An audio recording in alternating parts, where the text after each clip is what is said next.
Hello dear students, आज हम death of partner का अनसॉल्व क्वेश्चन सॉल्व करना स्टार्ट करने जा रहे हैं और आज हम सॉल्व करना स्टार्ट करेंगे अनसॉल्व क्वेश्चन नंबर 1। तो पहुंच जाइए टेक्स्ट बुक के अनसॉल्व सेक्शन पर। फर्स्ट क्वेश्चन को सामने रखिए, पेन पेंसिल स्केल इरेजर सब कुछ लेके बैठिए और शुरू करते हैं हम हमारा पहला question from death of partner. तो बच्चों क्वेश्चन देखिए, unsolved question number 1, text book सामने, pen pencil scale eraser ready होने चाहिए और शुरू करेंगे हम। Raju, Rocky and Mahi were equal partners on 31st March 2019. Their balance sheet were as follows. 31st March 2019 balance sheet as on 31st March 2019 is given. Balance sheet के liability side में है capital account of Raju, Rocky and Mahi, creditors, bills payable और bank loan. Asset side में है land and building, furniture, debtors, stock और cash. Mister Raju died on 30th June 2019 and the following adjustments were agreed. Mr. Raju died on 30th June. Death कब हुई है बच्चों? 30 June 2019 और balance sheet दी गई है 31 मार्च। ये मैं आपसे कह रहा था कि पार्टनर की डेथ साल के बीच में होगी, तो साल के बीच में पार्टनर की डेथ होने की वजह से मार्च के बाद अप्रैल, मई और जून भी 30 जून मतलब थर्ड मंथ भी वो पर्सन पार्टनर था। तो ये 3 महीने का जो प्रॉफिट में हिस्से वाला जो एडजस्टमेंट है ना, जिसे कहा जाता है profit till the date of death, ये वाला पॉइंट बस नया है। बाकी का पूरा चैप्टर सेम एज रिटायरमेंट है, देखिएगा कैसे। Mister Raju died on 30 June 2019 and the following adjustments were agreed as furniture was to be adjusted to its market price of 3,40,000। Furniture की मार्केट प्राइस 340 कर देनी है, कर देंगे। Land and building was to be depreciated by 10%, RDD 5% on debtors. Profit up to the date of death of Mr. Raju is to be calculated on the basis of last year's profit which was 1,80,000. इसकी बात कर रहा था मैं, ये नया है बस, ये भी बता दूंगा मैं। Prepare profit and loss adjustment account, partners capital account and balance sheet of continuing firm. So instead of retire यहाँ कहा गया कि पार्टनर की डेथ हो गई है, तो on account of death prepare तो वही करना है, profit and loss adjustment account, जिसमें इंक्रीज और decrease in the value of assets and liabilities, partners capital, और यहां पर आ जाती है हमारी balance sheet of new firm. Clear? तो तीनों चीजें रेडी है। रूलिंग भी आप कर लीजिएगा, वीडियो को पॉज कीजिएगा, रूल कर लीजिएगा। P&L adjustment account 6 to 7 lines, partners capital account 6 to 7 lines और बैलेंस शीट आधे पेज जितना या फिर हाफ पेज से थोड़ा सा ज्यादा लग सकता है। तो आप रूलिंग कंप्लीट कीजिए, वीडियो को पॉज कीजिए, फिर ही कंटिन्यू कीजिएगा। और अब हम स्टार्ट करते हैं बच्चों हमारी पोस्टिंग के साथ।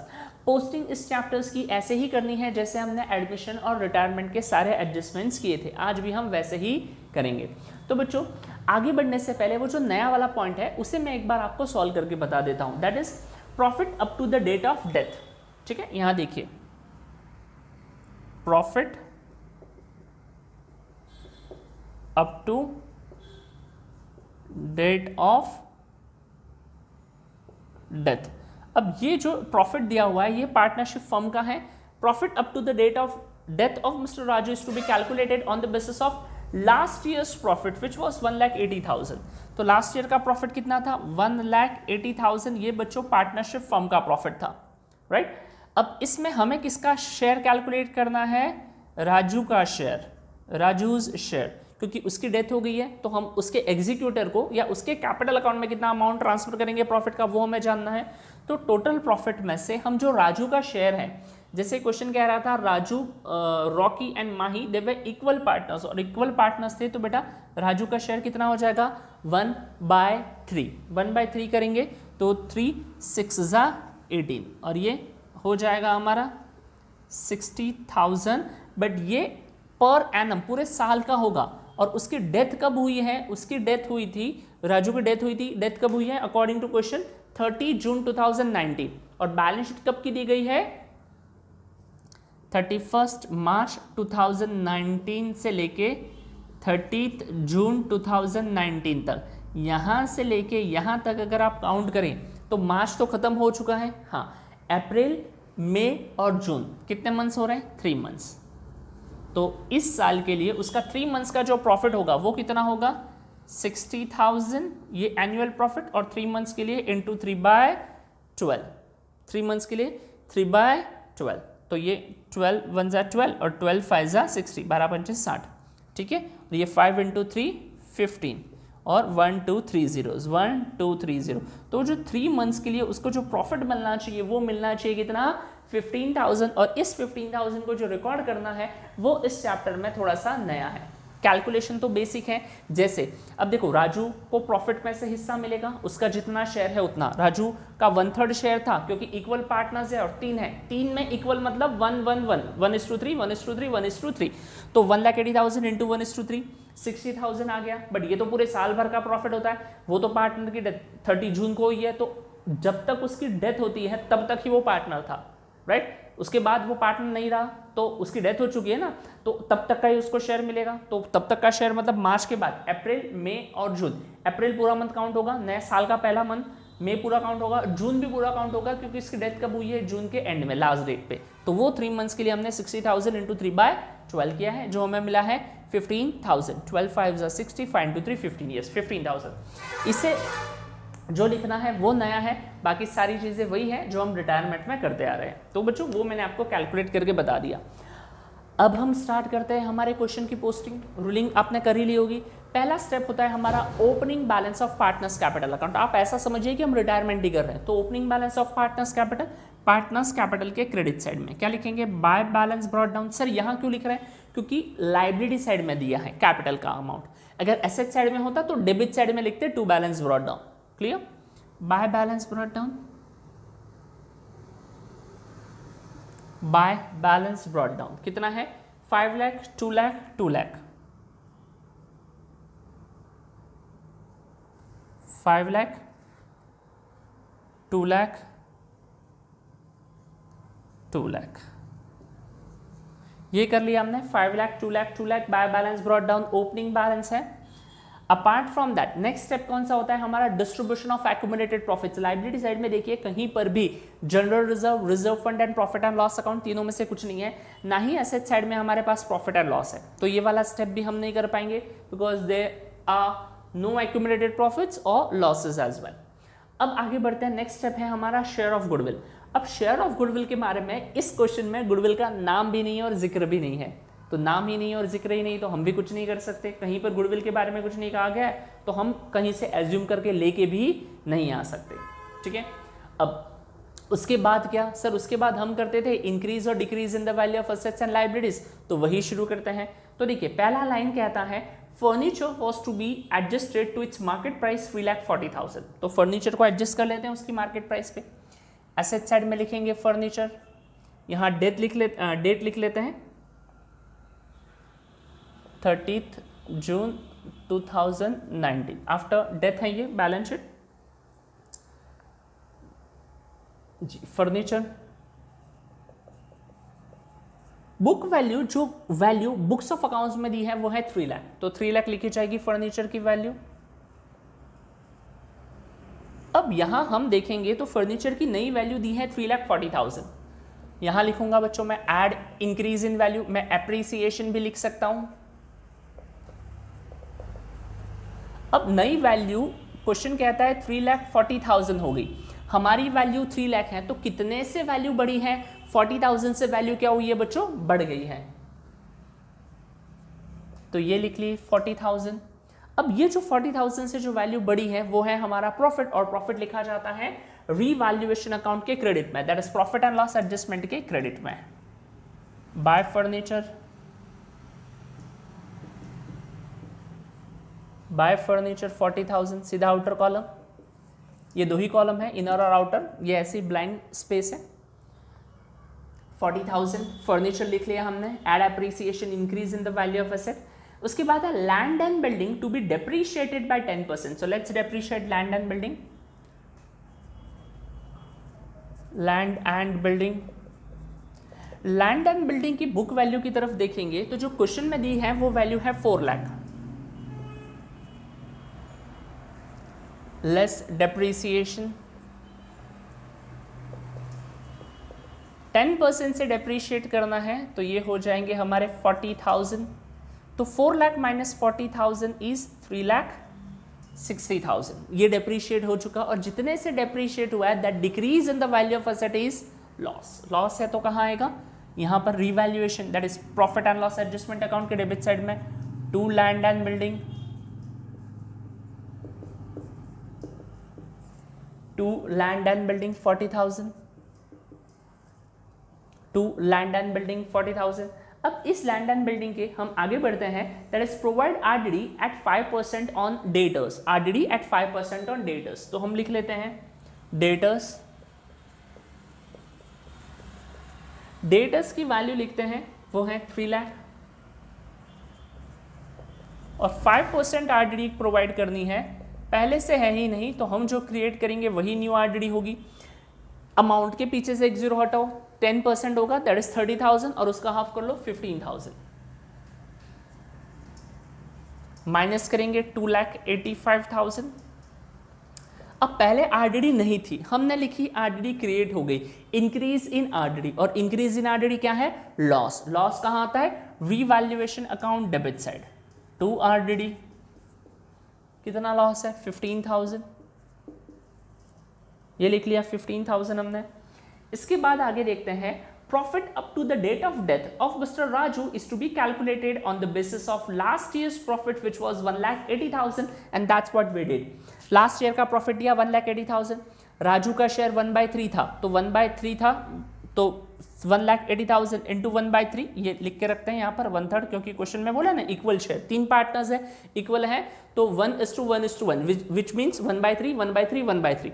4 पार्टनर्स होंगे और इक्वल कहेंगे तो 1/4 1/4 1/4 एंड 1/4, क्लियर। और 2 होंगे तो 1/2 1/2 जी।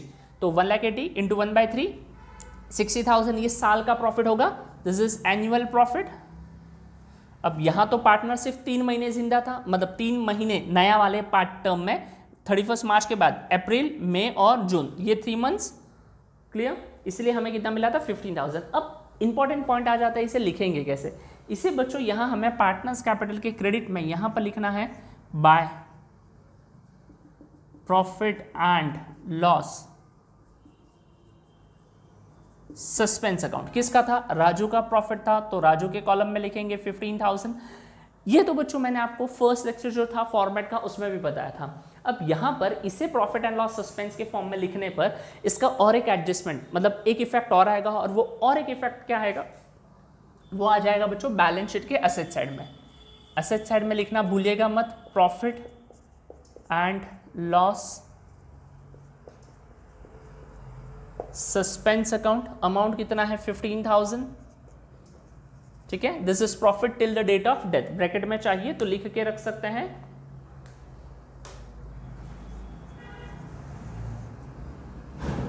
राजूज शेयर ऑफ प्रॉफिट, क्योंकि एक्चुअल में जब प्रॉफिट एंड लॉस बनेगा वो अब जब जून में उसकी डेथ हो गई है तो उस साल जब एंड होगा तब सच में पता चलेगा क्या सिचुएशन है। तो तब तक के लिए इस अमाउंट को, ये देखिए हमने इसे लिखा भी कहाँ है, क्रेडिट साइड में। आप जानते हैं अगर यहाँ बैलेंसिंग फिगर आता है तो कहाँ रिकॉर्ड किया जाता है, एसेट साइड में। और यहाँ हम जो टू बैलेंस कैरिड डाउन या कुछ भी चीजें लिखते हैं उन्हें हम कहाँ लिखते हैं, बैलेंस शीट के लाइब्रेरी साइड में ही हम बच्चों रिकॉर्ड करते हैं। तो इसे रिकॉर्ड किया जाएगा profit and loss suspense account के फॉर्म में, बैलेंस शीट के एसेट साइड में 15,000 ये हम रिकॉर्ड कर चुके हैं।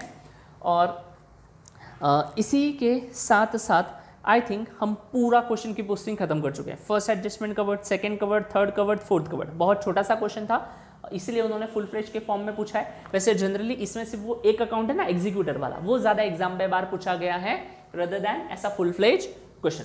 कोई बात नहीं, हम दोनों पढ़ेंगे। तो इस तरीके से हमने ये क्वेश्चन कंप्लीट कर लिया है। अब हम बढ़ते हैं आगे। आगे क्या करना है, आगे बच्चों करनी है टोटल। टोटल कैसे करेंगे, सबसे पहले हम profit and loss adjustment account close करेंगे, विल फाइंड आउट कि यहाँ प्रॉफिट है लॉस है। इसके बाद हम पार्टनर्स कैपिटल क्लोज करेंगे। पार्टनर्स कैपिटल में भी जैसे रिटायरमेंट में रिटायरिंग पार्टनर पहले करते थे, वैसे यहाँ पर डिसीज्ड पार्टनर, डिसीज्ड पार्टनर मतलब कौन, जिसकी डेथ हो गई है, उसके लिए पहले कैपिटल अकाउंट क्लोज करेंगे, क्योंकि अब वो पार्टनर है नहीं, अब वो तो रहा भी नहीं, तो उसका जो बैलेंस होगा वो उसके एग्जीक्यूटर में ट्रांसफर करेंगे। तो देखते हैं ये 2 स्टेप कैसे होंगे। पहला स्टेप तो हमारे सामने है, दिख ही रहा है बहुत, मतलब इससे ज्यादा क्लियर टोटल तो और क्या होगी। डेबिट में है 40 + 15 45 और क्रेडिट में है 40,000। डेबिट की टोटल ज्यादा दिख रही है, इसी टोटल को दोनों तरफ लिखेंगे हम 40 + 15 55।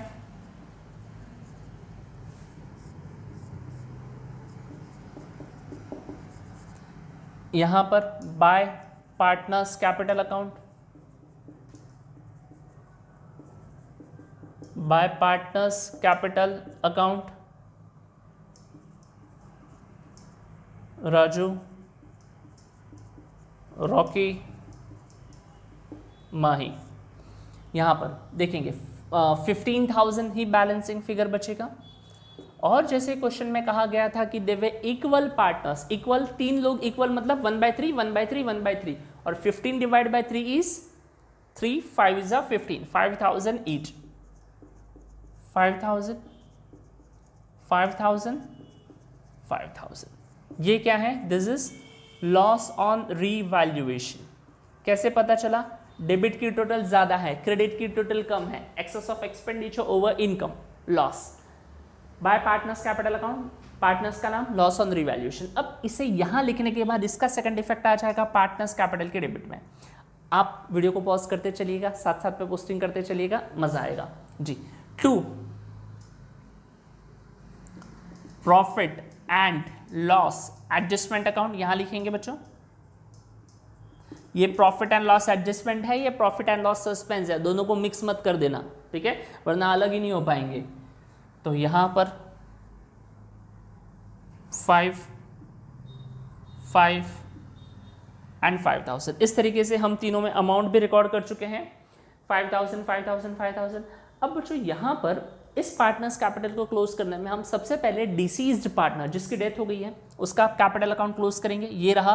और इसके लिए जो भी बैलेंसिंग फिगर आएगा, ये जो डिसीज्ड पार्टनर है उसका जो भी बच्चों बैलेंसिंग फिगर आएगा उसे हम लिखेंगे to executors loan account. Question में कहा है क्या, कहां ट्रांसफर करना है? कहीं नहीं कहा है, तो by default will transfer that amount two is executors loan account, ठीक है। रिटायरमेंट पे कैसे हम उस पार्टनर के ही लोन में ट्रांसफर कर देते थे, यहां पर उसके एग्जीक्यूटर, लीगल हायर, उसके नॉमिनी, कहीं कुछ भी लिखिए, उसके लोन में आपको ट्रांसफर करना होगा अगर क्वेश्चन साइलेंट है तो,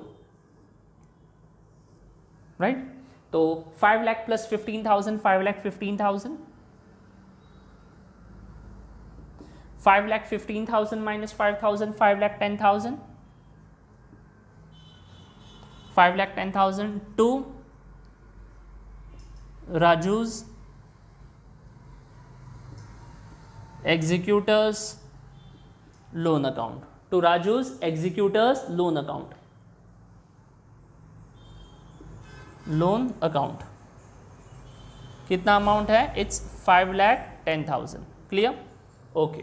बाकी दोनों पार्टनर्स के केस में 2 लाख माइनस 5। अब ये तो दोनों बचे कुछ पार्टनर्स हैं, कंटिन्यू करेंगे बिजनेस को, तो टू बैलेंस कैरिड डाउन उनके केस में लिखा जा सकता है, राजू के केस में नहीं लिखा जा सकता। सो 2 लाख माइनस 5,000, 1,95,000, यहां पर 2 लाख माइनस 5,000, 1,95,000,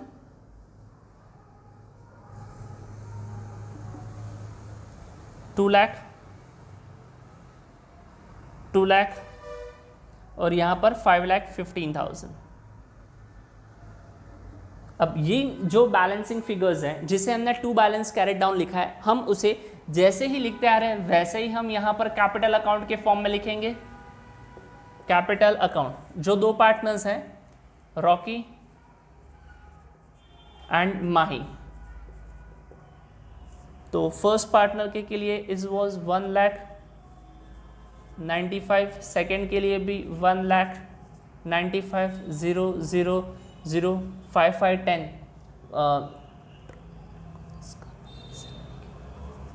3,90,000 टोटल इसकी भी। और वो जो लोन है ना राजूज एग्जीक्यूटर्स लोन, उसे यहां लिखेंगे separately, to Raju's executors loan account. ये हम नॉर्मल केसेस में रिटायरमेंट में पार्टनर के लोन के नाम से लिखते थे, यहां उसके एग्जीक्यूटर के नाम से लिख रहे हैं, टू एग्जीक्यूटर्स लोन अकाउंट। 5,10,000 ये लिख लिया हमने जी, पोस्ट कर लिया। वैसे एक स्टेप रह गया, उन एसेट्स और लाइबिलिटीज को लिखना जिनमें कोई चेंज नहीं है, तो उनको लिख लेते हैं। लाइबिलिटी से स्टार्ट करेंगे, creditors, bills payable and bank loan. Sundry creditors,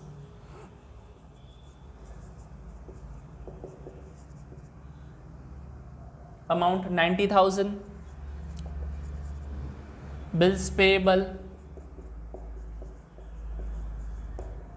Jin items में चेंज नहीं है उनको लिखना भूलना मत, क्योंकि ये बोनस के मार्क्स है।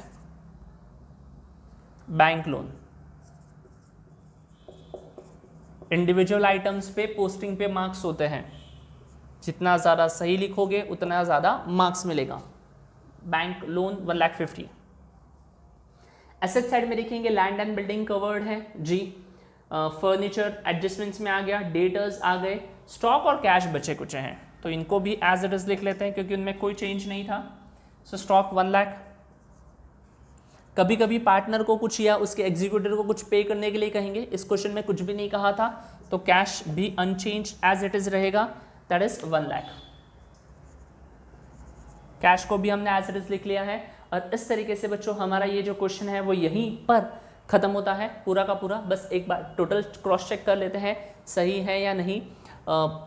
5 ये 5 और 3 8 8 और एक 9 9 9 और ये 10 10 11 और 12 12 लाख टोटल आएगी आराम से। लाइब्रेरी साइड की तो टोटल एज यूजुअल मैं कभी कभी लिख देता हूँ, कभी कभी लिखता हूँ, आप ही करते हैं वैसे हमेशा टोटल। तो एसेट साइड की टोटल बच्चों आप लोग एक बार कंफर्म कीजिएगा और चेक कीजिएगा कि टोटल 12 लाख आ रही है या नहीं, और फिर उसे लिख भी दीजिएगा टोटल करने के बाद, मेरी तरह नहीं। 12 लाख, ये 12 लाख का टोटल हमने लिख लिया है। और इस तरीके से हमारा ये जो फर्स्ट फुल फ्लेज क्वेश्चन है ये क्वेश्चन खत्म होता है। ये क्वेश्चन सेम रिटायरमेंट के जैसा था, सिर्फ एक ही चीज़ नहीं थी जो बिल्कुल आपको नहीं भूलनी है, जो मोस्ट इंपॉर्टेंट है वो है ये वाला point, profit till the date of retirement, जिससे हमें कहाँ लिखते हैं, जो डिसीज जिस पार्टनर की डेथ हुई है उसके क्रेडिट में प्रॉफिट एंड लॉस सस्पेंस के फॉर्म में और बैलेंस शीट के एसेट साइड में प्रॉफिट एंड लॉस सस्पेंस के फॉर्म में, ये नहीं भूलना है, वरना ये चैप्टर सेम एज रिटायरमेंट ही होगा और आपके पास हमेशा एक ऑप्शन होगा कि आप रिटायरमेंट का क्वेश्चन सेलेक्ट करें, क्योंकि कंपैरेटिवली ये छोटा आता है, बच्चे पढ़ते नहीं है, इससे करते नहीं है। आपने देखा होगा ये बहुत कम टाइम में बहुत अच्छे से सॉल्व हो चुका है। तो मिलते हैं नेक्स्ट लेक्चर में नेक्स्ट क्वेश्चन के साथ, पढ़ते रहिएगा, बाय, टेक केयर।